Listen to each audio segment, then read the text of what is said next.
саламатсыздар ма?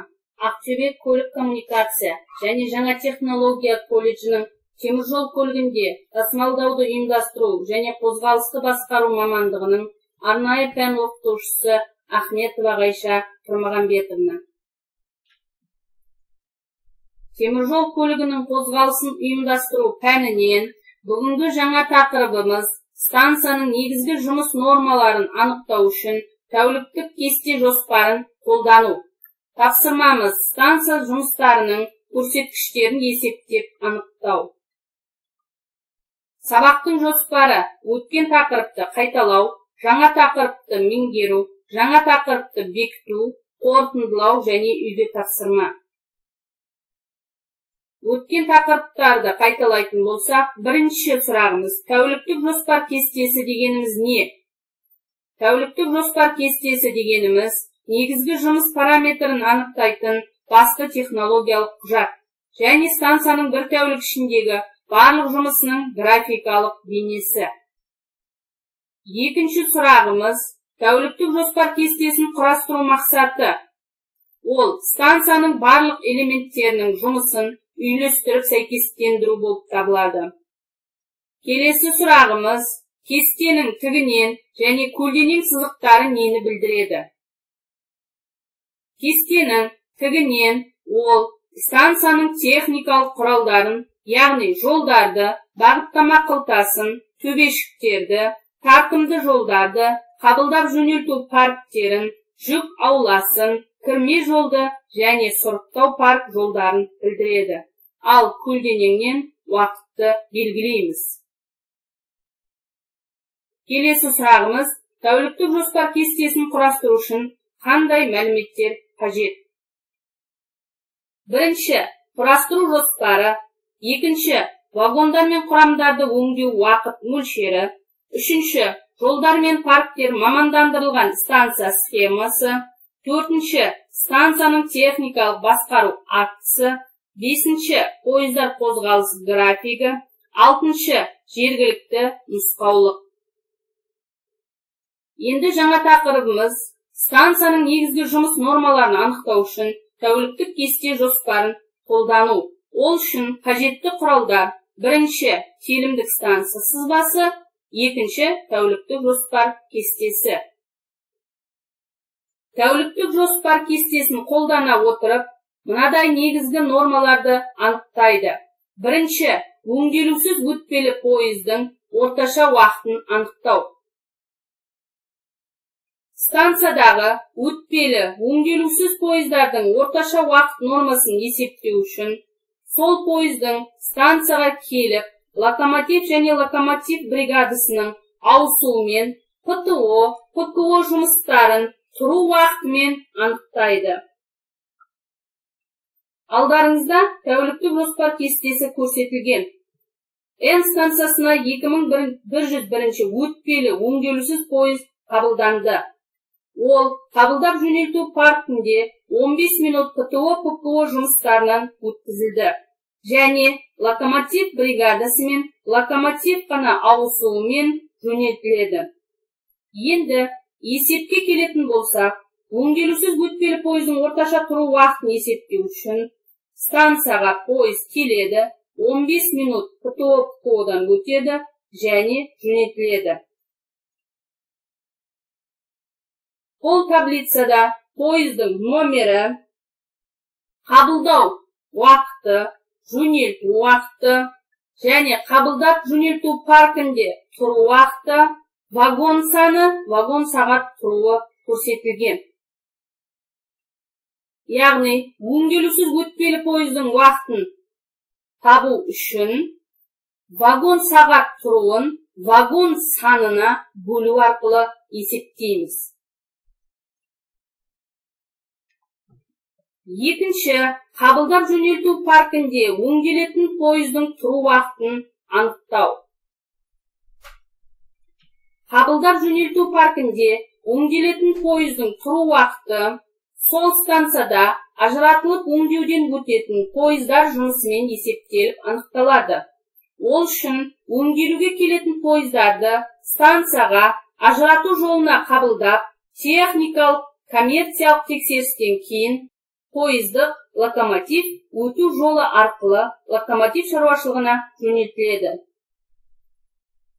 Тәуліктік жоспар кестесінде көрсетілгендей, локомотив шаруашылығына жөнелтілді. Есепке келетін болсақ, орташа тұру уақытын есептеу үшін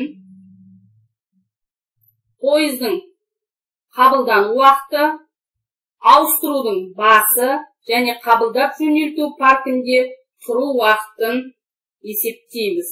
Және вагон сағат тұруын вагон санына бөлу арқылы уақытты табамыз. Үшінші, өтпелі, өңдеулі пойыздардың ажыратуда болу уақытын анықтау. Өтпелі, өңделетін пойыздың ажыратуда болу уақыты қабылдап жөнелту жолында тұрған бос, жылжымалы құрамды маневр локомотиві бос жүрісімен тартымды жолға орналастырып ажыратумен анықталады. Есепке келетін болсақ, ауыстырудың басы, ажыратылудың соңы және қабылдап жөнелту паркінде тұру уақытын есептейміз. Және вагон сағат тұруын вагон санына бөлу арқылы орташа уақытты тауып аламыз. Төртінші, станцияда пойыздардың жинақталу кезіндегі болу уақытын анықтау. Өтпелі, өңделулі пойыздардың жинақталу кезіндегі болу уақытын сұрыптау паркінің жолдарында вагондардың жинақталуға тұрған уақыт мөлшерімен анықтайды. Есепке келетін болсақ, алдарыңызда сызылған фигура бойынша кешегі күннен қалған, яғни алдыңғы ауысымнан қалған 15 вагон, бүгінгі пойыздан ажыратылған вагондар саны станция, яғни келгеннен кейін сұрыптау парк жолдарына таратылады.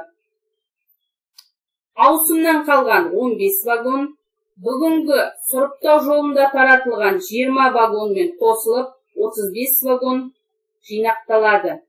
Әрі қарай, осы екі вагонның арасындағы тұру уақыты 4 сағат және вагон сағат тұруын табу үшін осы жолдағы барлық вагон санын жинақтауда тұру уақытын көбейту арқылы есептейміз.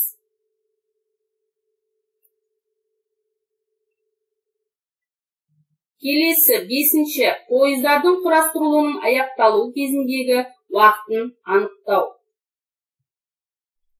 Өтпелі, өңдеулі пойыздардың құрастырылуының аяқталу кезіндегі уақытын сұрыптау паркінде жинақталған вагондардың пойыз құрастыру уақытымен анықтайды. Ол сұрыптау жолдары арнайы станцияға немесе телім аралығына тағайындалған вагондардан құрастырылған құрама және телімдік пойыз ретінде анықтайды. Алдарыңызда тәуліктік кестеде жинақталған екі пойыз көрсетілген. Жасыл түспен ол 3301 пойыз, яғни телімдік пойыз, ал 3401 қызыл түспен көрсетілген ол құрама пойызы. Есепке келетін болсақ, екі пойыз көрсетілген, телімдік және құрама. Құрастырылудың басы, құрастырылудың аяғы және құрастыру уақыты көрсетілген. Пойыздардың номері.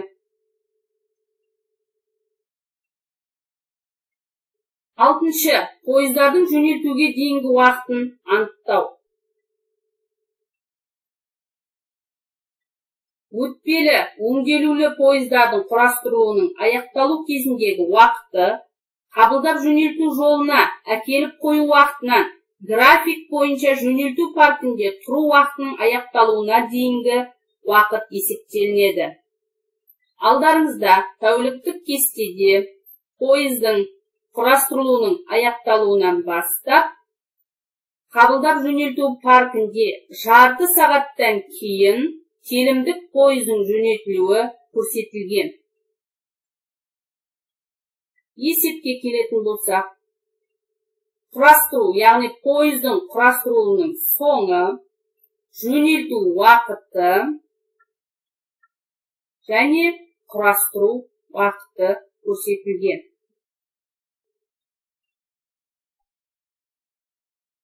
Жетінші, жергілікті вагондардың орташа тұру уақытын анықтау.